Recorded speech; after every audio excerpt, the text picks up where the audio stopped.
أعوذ بالله من الشيطان الرجيم. بسم الله الرحمن الرحيم.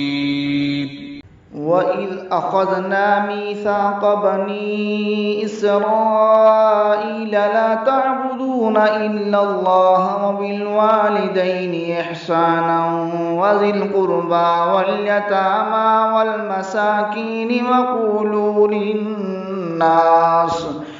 وقولوا للناس حسنا وأقيموا الصلاة وآتوا الزكاة ثم توليتم إلا قليلا منكم وأنتم معرضون.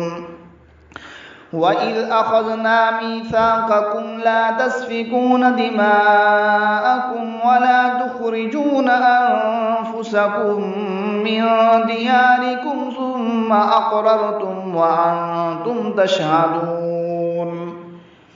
ثم أنتم هؤلاء تقتلون أنفسكم وتخرجون فريقا منكم من ديارهم تظاهرون عليهم بالإثم والعدوان وإن يأتوكم أسارى تفادوهم وهو محرم عليكم إخراجهم أفتؤمنون ببعض الكتاب وتكفرون ببعض فما جزاء من يفعل ذلك منكم إلا خزي في الحياة الدنيا ويوم القيامة يردون إلى أشد العذاب وما الله بغافل عما تعملون.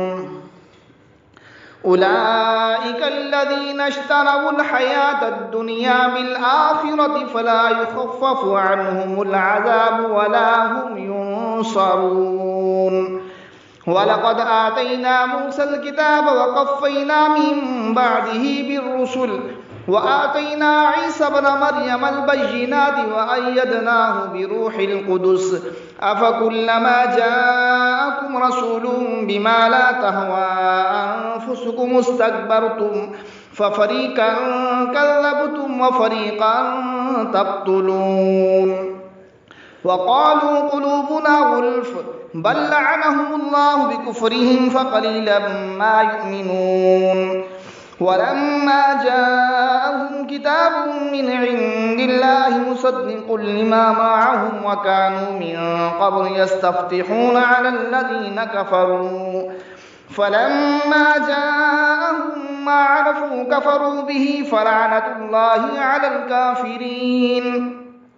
بئس ما اشتروا به أنفسهم أن يكفروا بما أنزل الله بغيا أن ينزل الله من فضله على من يشاء من عباده فباءوا بغضب على غضب وللكافرين عذاب مهين. وإذا قيل لهم آمنوا بما أنزل الله قالوا نؤمن بما أنزل علينا ويكفرون بما وراءه وهو الحق مصدقا لما معهم قل فلم تقتلون أنبياء الله من قبل إن كنتم مؤمنين. ولقد جاءكم موسى بالبينات ثم اتخذتم العجل من بعده وأنتم ظالمون. وإذ أخذنا ميثاقكم ورفعنا فوقكم الطور خذوا ما آتيناكم بقوة واسمعوا قالوا سمعنا وعصينا وأشربوا في قلوبهم العجل بكفرهم قل بئس ما يأمركم به إيمانكم إن كنتم مؤمنين.